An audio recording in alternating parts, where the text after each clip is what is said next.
वामन भगवान आए हुए हैं। एक छोटा सा ब्रह्मचारी है और हाथ में छाता है, एक हाथ में, दूसरे हाथ में कमंडल है, कांख में आसनी है और हाथ में सुमिरनी माला है। भजन चल रहा है, जप चल रहा है ना, जप चल रहा है। जो भजनानंदी होते हैं ना, उनके अंदर जप चलते रहता है।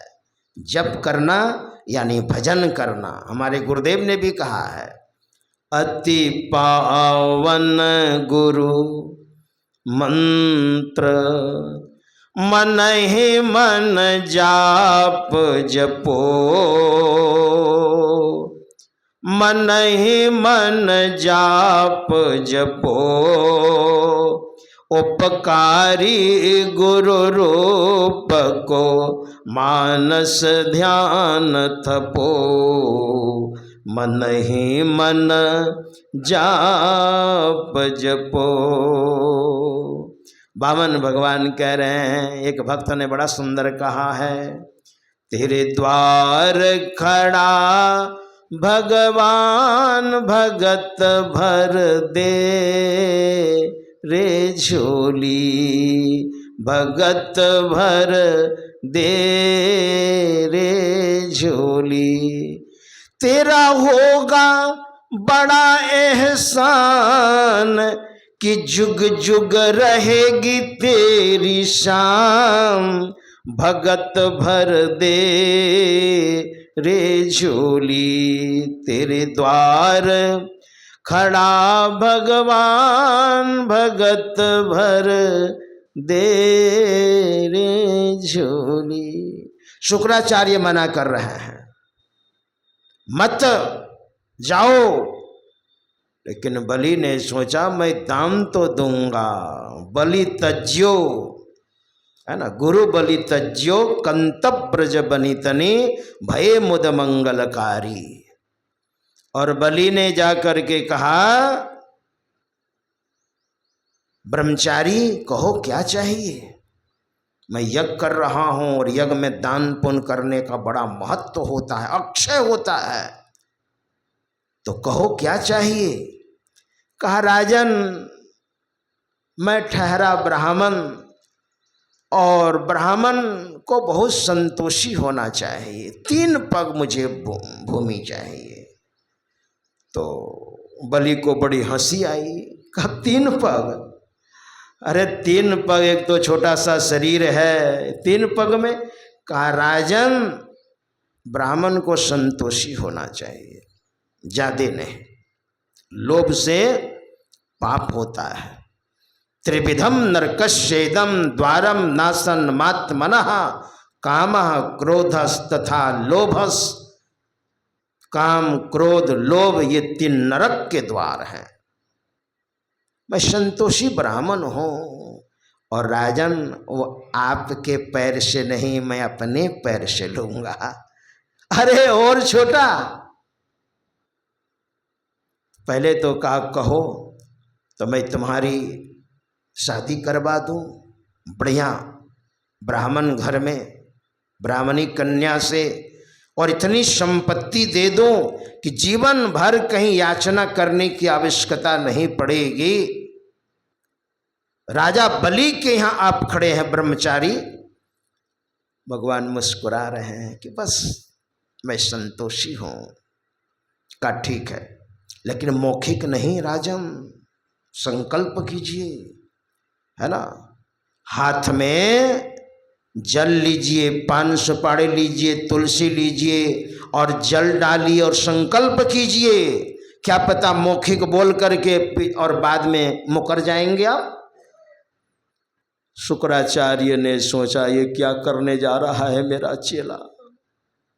विष्णु पुराण में लिखा है कि जिस बर्तन में जल था वो सकड़ा मुंह, और जब जल डालने लग गए संकल्प करने के लिए, तो उसी में छोटा रूप बनाकर उसी जगह जाके सीना तान करके शुक्राचार्य खड़े हो गए। न जल गिरेगा न संकल्प होगा।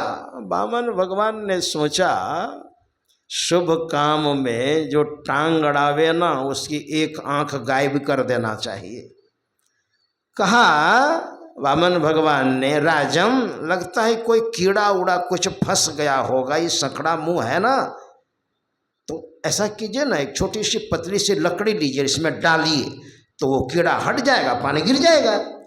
कहा बिल्कुल सही कहा आपने। और छोटी सी लकड़ी ली, पतली सी लकड़ी ली, और जैसे डाला तो आंख में जा कर के और लकड़ी घुसी, और लकड़ी जब घुसी ना तो पीड़ा हुई। शुक्राचार्य बाहर निकले, जल गिरा और संकल्प किया, मैं भक्त प्रहलाद का पुत्र विरोचन, विरोचन के पुत्र मैं बलि संकल्प करता हूं, 3 पग भूमि मैं इसे प्रदान कर रहा हूं। कहा ठीक है। शुक्राचार्य की एक आंख चौपट, मतलब शुभ काम में कोई दूसरा आदमी टांग अड़ावे तो भगवान कहते तुम्हारी एक आंख मैं चौपट कर दूंगा, अगर शुभ काम में टांग अड़ाया तो, विघ्न डाला तो, है ना। इसका मतलब यही ना हुआ।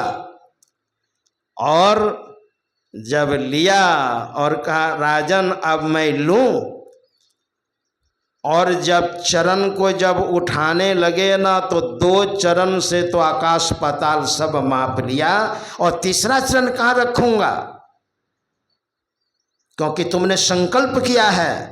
कहा महाराज अभी मैं सुरक्षित हूं, मेरे सर पर रखिए। और जैसे सर पर रखा, भगवान ने बलि को लेकर के सीधे पाताल को चले गए। और पाताल जब गए तो भगवान ने कहा गरुड़ से इसको बांध लो, और बांध करके पाताल ले जा करके, और वहाँ पर जा करके भगवान कहते हैं तुमने अपना वचन रक्षा किया, तुम वचन के बड़े पक्के हो, अब मैं तुमको देना चाहता हूँ, मांगो क्या चाहिए। नहीं दूंगा ना तो मेरी आत्मा मुझे धिक्कारेगी, तुमको मैं देना चाहता हूँ। देखिए इतना होने पर भी सब लुट गया, बर्बाद हो गया, और फिर भी बलि क्या कहते हैं, महाराज आप देना चाहते हैं ना तो आप हमको साधु संग दीजिए, पहला वरदान में सज्जनों की संगति दीजिए। यत्र कुत्रापि मम जन्म निज कर्म बस भ्रमत जग जोनि संकट अनेकम, तत्र त्वत्सज्जन समागम सदा भवतु में राम विश्राम में कम। हमको सज्जनों की संगति दीजिए। भगवान ने कहा दिया। और दूसरा का दूसरा वरदान, आप मैं जब अपने अंतः कमरे से निकलूं, अंतःपुर से निकलूं, यहाँ का राजा बना दिया, पता लगा ना, तो आपका दर्शन हो। और जब मैं अपने अंतःपुर में आऊं, प्रविष्ट होऊं, तो उसमें आपका दर्शन हो। तो भगवान ने कहा इसका तो मतलब होता है कि मुझे दरवाजे पर रहना पड़ेगा, तुम्हारा कोई टाइम टेबल होगा, कब निकलोगे कब घुसोगे, तो मुझे तो सिक्योरिटी गार्ड बन करके रहना पड़ेगा ना। कहा महाराज तो आपकी मर्जी, अपने वरदान मांगने का तो मैंने मांग लिया। तो भगवान पहरेदारी करने लग गए। अब तो लक्ष्मी मैया छटपट कर रही हैं बैकुंठ में, है ना। पहले तो जाते थे, भक्तों का काम बना करके आ जाते थे, और अब तो आ ही नहीं रहे हैं। नरसिंह भगवान आए, भक्त प्रहलाद की रक्षा करके राज्याभिषेक करके चले गए। मत्स्य भगवान बन करके आए, मत्स्य काम बना करके चले गए। 12 भगवान आए और पृथ्वी को सही जगह पर स्थापित करके चले गए। इस बार तो आ ही नहीं रहे हैं।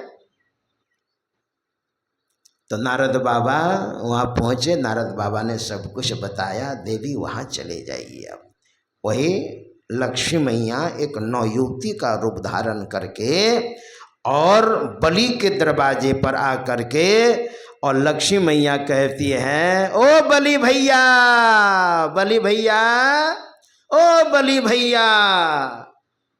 बलि ने सोचा मुझे भाई कहने वाली, ये शब्द सुनने के लिए तो मैं बरसों से तरस रहा था। अरे कौन बहन आ गई, मेरी तो कोई बहन नहीं।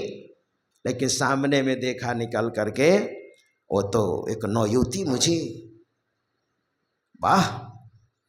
तो इन्होंने भी कह दिया बहन जो चाहो ले लो। आहा, बहुत अच्छा लगा सुन करके। मुझे किसी ने भाई नहीं कहा था, कोई नौयुवती ने, तो मेरी बहन हो गई। तुम मेरी धर्म की बहन और मैं तुम्हारा धर्म का भाई। क्या लोगी बोलो?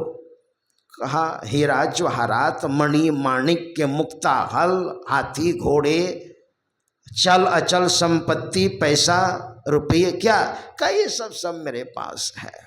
खुद लक्ष्मी है ही तो फिर एक चीज नहीं है। लेकिन ऐसे नहीं, पहले आपको बांधूंगी बंधन में, कहीं बाद में मुकर जाइएगा तब। का जो तुम्हारी मर्जी वही बांध रही है। ये न बद्धो बलि राजा, मंत्र बन गया। ये न बद्धो बलि राजा दानवेंद्रो महाबला, इतने बड़े दानी। तेन त्वाम प्रतिबद्धनामी रक्षे माचल माचल, ये बंधन और बांध दिया कच्चा धागा से, मंत्र बन गया। ये न बद्धो बलि राजा। और बांधने के बाद कहा ये जो आपका सिक्योरिटी गार्ड है ना, ये हमको दे दीजिए। बलि ने कहा बहन इससे कोई रिश्ता नाता है क्या? अरे संपत्ति ले लो।